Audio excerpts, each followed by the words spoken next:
24వ తారీఖు మీ కష్టానికి డెఫినెట్లీ తగిన ఫలితం ఉంటుంది. బోలెడు డబ్బులు రావాలని మేమందరం మనస్ఫూర్తిగా కోరుకుంటున్నాము. అండ్ నెక్స్ట్ TV5 మూర్తి గారిని మాట్లాడవలసిందిగా రిక్వెస్ట్ చేస్తాం. అందరికీ నమస్కారం.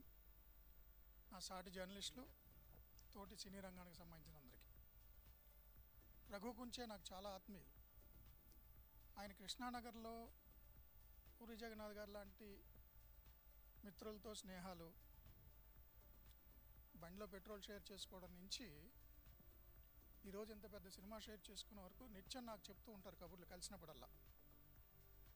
సో రఘు పిలుపు కింద ట్యాగ్ లైన్ కాకినాడ తాలూకా, వదలలేం కదా మనూరు. సో ఆ రఘు కుంచే పిలిచారు. సినిమా టైటిల్ గేదెల రాజు, కాకినాడ తాలూకా. సో నేను పుట్టిన ఊరు కాకినాడ. రఘుతో ఎప్పటి నుంచో అనుబంధం. సినిమా మీద విపరీతమైన ప్రేమ రఘు గారికి. ఆయన కృష్ణానగర్లో గదిలో అద్దెలు షేర్ చేసుకున్న దగ్గర నుంచి ఈ స్థాయికి వచ్చినా కూడా ఆ నేల మీద కాళ్ళు ఆయన వదలలేదు.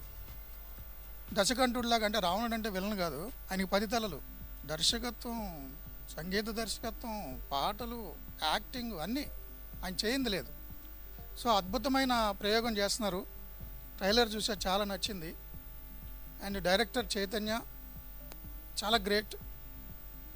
ఏదో ఎర్ర బస్ ఎక్కువ, రైలు ఎక్కువ వచ్చేసి చెన్నై వెళ్ళో, హైదరాబాద్ వెళ్ళో సినిమాల్లో అవుతుంటే ఇటు చెడిపోతాడు, ఇటు పాడైపోతాడు అనుకునే తల్లిదండ్రులు కథలు ఎన్నో చదివాం. కానీ మీతో పాటు వాళ్ళు కూడా బస్సు ఎక్కొచ్చి నిన్ను ఇప్పుడు ఈ స్టేజ్ ఎక్కించి డైరెక్టర్ చీరలో కూర్చోబెట్టి డబ్బు పెట్టి హృదయం పెట్టి ఈ సినిమా చేయించినందుకు చాలా అదృష్టవంతులు మీరు. అలాంటి వాళ్ళకి పాదాభివందనం. మీరు చాలా ఎదగాలని కోరుకుంటున్నాం. మా అన్న కోన వెంకట్, వేణు ఆదిత్య వీళ్ళందరూ మాట్లాడిన దానికి మనం మాట్లాడడానికి ఏం లేదు.